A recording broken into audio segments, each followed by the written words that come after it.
Class यानी कि अगला चैप्टर हाईकोर्ट में वकील बने केजरीवाल की दलीलें पास या फेल।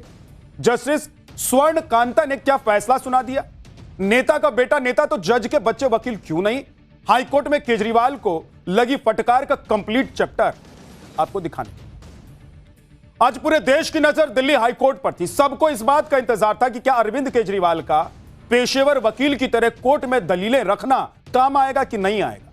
क्या अरविंद केजरीवाल के आरोपों के जवाब में दिल्ली हाईकोर्ट की जज जस्टिस स्वर्ण कांता खुद को केस से अलग करेंगी या नहीं करेंगी? लेकिन जिस मामले को लेकर अरविंद केजरीवाल का खुद कोर्ट पहुंच गए थे, वो वकील की तरह कोर्ट में अपनी बात रख रहे थे, दलील रख रहे थे, जज के सामने ही उन पर सवाल उठा देने की हिम्मत कर दिखाई थी। उस मामले में अरविंद केजरीवाल को बड़ा झटका लग गया। उनका वकील की तरह दलीलें रखना काम नहीं आए। अरविंद केजरीवाल की जज बदलने की याचिका को हाई कोर्ट ने खारिज कर दिया। अरविंद केजरीवाल ने जस्टिस स्वर्ण कांता को इस केस से हटाने की अपील की थी। जस्टिस स्वर्ण कांता ने उनकी सारी दलीलों को खुद सुना था। आज बारी जस्टिस स्वर्ण कांता की थी। उन्होंने फैसला भी सुनाया और अरविंद केजरीवाल को भी खरी खरी सुनाई। जस्टिस स्वर्ण कांता ने साफ कहा कि वो इस मामले से खुद को अलग नहीं करेंगे। फैसला सुनाते हुए जस्टिस स्वर्ण कांता ने आज उन पर उठे एक एक सवाल का जवाब दिया। जस्टिस स्वर्ण कांता के लिए आज बहुत बड़ा दिन था, क्योंकि आज उन्हें ऐसे केस में फैसला सुनाना था जहां उन पर ही कई सवाल खड़े हो रहे हैं। जस्टिस स्वर्ण कांता ने आज कोर्ट में क्या क्या बातें कही हैं, अरविंद केजरीवाल की दलीलों पर क्या क्या कहा है, यह सब आपको बताने था। अरविंद केजरीवाल ने जस्टिस स्वर्ण कांता की निष्पक्षता को चुनौती दी। उनके परिवार तक के कनेक्शन को लेकर सवाल उठा दिए।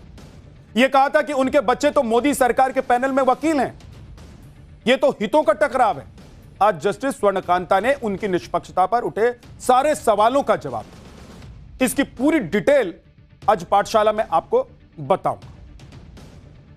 एक हफ्ते पहले अरविंद केजरीवाल ने शराब नीति से जुड़े मामले की सुनवाई कर रही जस्टिस स्वर्ण कांता शर्मा के सामने ही उन्हें इस केस से हटाए जाने के लिए कुल 10 दलीलें रखी थी। अरविंद केजरीवाल ने करीब 45 मिनट तक दलीलें दी, जिससे जस्टिस स्वर्ण कांता शर्मा ने बड़ी शांति और धैर्य के साथ सुना था। लेकिन आज केजरीवाल को जवाब देने की बारी खुद इस केस की सुनवाई कर रही जस्टिस स्वर्ण कांता शर्मा की थी। उन्होंने केजरीवाल के आरोपों पर कई तीखी टिप्पणियां की। कोर्ट ने कहा कि किसी न्यायाधीश के खिलाफ केजरीवाल के व्यक्तिगत आरोप दरअसल पूरे न्यायिक संस्थान पर हमला है। ऐसे में जज ऐसे आरोपों के सामने अपनी न्यायिक जिम्मेदारी से पीछे नहीं हट सकते। कोर्ट ने कहा कि एक न्यायाधीश बनने से पहले ही कई लेवल के एग्जाम और जांच होती है। 30 साल के करियर में कानूनी और नैतिक दोनों कसौटियों पर न्यायाधीश को परखा जाता है। ऐसे में यह नहीं हो सकता है कि अब वादी यानी कि केजरीवाल अपने हिसाब से नए टेस्ट तय कर दे। कोर्ट ने कहा कि किसी वादी की असंतुष्टि या इस आशंका पर कि उसे राहत नहीं मिलेगी, इस आधार पर न्यायाधीश को पक्षपाती नहीं ठहराया जा सकता। कोर्ट ने कहा आज केजरीवाल पर तंज कसते हुए कोर्ट की तरफ से कहा गया, क्या अब जजों को यह भी साबित करना होगा कि उन्होंने कोई सामाजिक या कानूनी कार्यक्रम में हिस्सा नहीं लिया या उनके परिवार के सदस्य कानूनी पेशे में नहीं है?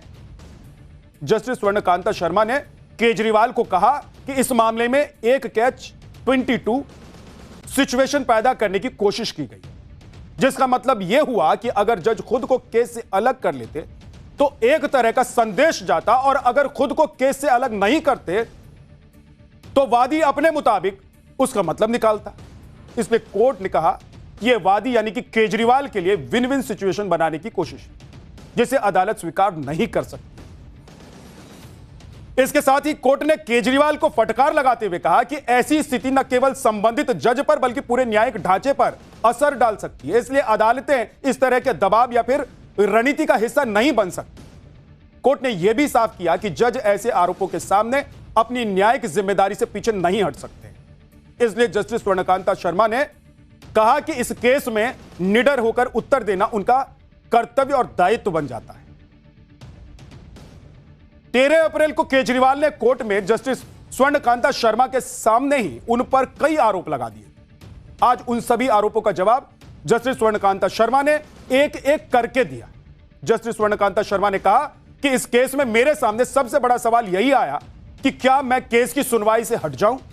उन्होंने कहा कि मुझे ऐसी परिस्थितियों का सामना करना पड़ा जहां मेरी निष्पक्षता और गरिमा पर सवाल उठाए गए। इसलिए स्वाभाविक रूप से उनके मन में बिना सुनवाई के खुद को इस मामले से रिक्यूज करने यानी कि अलग करने का विचार आया। जस्टिस शर्मा ने कहा कि निष्पक्षता बनाए रखने के लिए उन्होंने सभी पक्षों की दलीलें सुनने का फैसला किया। जस्टिस स्वर्णकांता ने कहा कि इस केस में मेरे लिए स्थिति तब कठिन हो गई जब बहस के दौरान विरोधाभासी रुख अपनाए गए। कोर्ट में केजरीवाल को याद दिलाया कि जब खुद केजरीवाल और राघव चड्ढा के मामलों में कोर्ट ने उनके पक्ष में अंतरिम आदेश दिए थे, तब कोर्ट पर पक्षपात के कोई आरोप क्यों नहीं लगाए गए थे। कोर्ट ने कहा कि संभवतः उस समय आदेश उनके पक्ष में था, इसलिए ऐसे आरोप नहीं लगाए गए। कोर्ट ने कहा कि केजरीवाल की ओर से एक और दलील यह दी गई कि कोर्ट के द्वारा पारित आदेशों को सुप्रीम कोर्ट ने पलट दिया, इसलिए मुझे इस मामले की सुनवाई नहीं करनी चाहिए। जस्टिस स्वर्णकांता शर्मा ने सख्त लहजे में कहा कि किसी न्यायाधीश की क्षमता का फैसला उच्चतम न्यायालय करता है, ना कि कोई वादी। पिछली सुनवाई में केजरीवाल ने कहा था कि केंद्रीय मंत्री अमित शाह ने दावा किया है कि फैसला उनके यानी कि केजरीवाल के खिलाफ जाएगा। यह उन्हें कैसे पता? इस पर आज कोर्ट ने कहा कि अगर किसी नेता या केंद्रीय मंत्री ने कोई बयान दिया जो किसी पक्ष के खिलाफ हो सकता है, तो इस पर कोर्ट का कोई नियंत्रण नहीं हो सकता है। कोर्ट ने साफ कहा कि राजनीति में इस तरह के बयान आम बातें हैं। खुद केजरीवाल भी एक राजनेता है और राजनीति में इस तरह की बातें विपक्षी पार्टियों के बीच होती रहती है। पिछली सुनवाई में केजरीवाल ने जस्टिस स्वर्णकांता शर्मा पर आरोप लगाए थे कि वो आरएसएस से जुड़े अधिवक्ता परिषद के कार्यक्रम में 4 बार जा चुकी है, इसलिए उन्हें आशंका है कि केस का फैसला उनके पक्ष में नहीं आएगा। केजरीवाल के इस आरोप पर आज जस्टिस शर्मा 2 टूक उन्होंने जवाब दिया। उन्होंने कहा कि न्यायपालिका में महज आशंका या फिर व्यक्तिगत धारणा जज के ऊपर सवाल उठाने के लिए ठीक नहीं है। जस्टिस शर्मा ने कहा कि अधिवक्ता परिषद के कार्यक्रम राजनीतिक नहीं थे। पहले भी इस देश के कई जज ऐसे कार्यक्रमों में भाग लेते रहे। सिर्फ इस आधार पर मेरे ऊपर राजनीतिक पक्षपात का आरोप नहीं लगाया जा सकता कि मुझे वहां लेक्चर देने के लिए बुलाया गया था। जस्टिस शर्मा ने कहा कि यह कैसे कहा जा सकता है कि सिर्फ मैंने किसी वकीलों के संगठन का कार्यक्रम अटेंड किया, इसलिए मेरा दिमाग बंद हो गया और मैं मामलों को निष्पक्ष तरीके से नहीं सुनूंगी। उन्होंने यह भी कहा कि केजरीवाल ने सिर्फ अधिवक्ता परिषद के कुछ कार्यक्रमों को चुनकर रिकॉर्ड रखा है, जबकि जज के तौर पर मैं नियमित रूप से एनएलयू, कॉलेज, अस्पताल और वकीलों के कई कार्यक्रमों में शामिल होती रहती हूं। कोर्ट ने कहा कि जजों को उनकी न्यायिक भूमिका में आमंत्रित किया जाता है। ऐसे संवाद में किसी भी तरह की राजनीतिक विचारधारा के लिए कोई जगह नहीं होती है। कोर्ट ने साफ किया कि बार और बेंच का रिश्ता सिर्फ अदालत तक सीमित नहीं रहता है। बार एसोसिएशन द्वारा कार्यक्रम आयोजित करना कोई असामान्य बात नहीं है, इसलिए किसी भी लिटिगेंट को बार और बेंच के संबंधों पर सवाल उठाने या फिर उन्हें अपने हिसाब से आंकने की अनुमति नहीं दी जा सकती।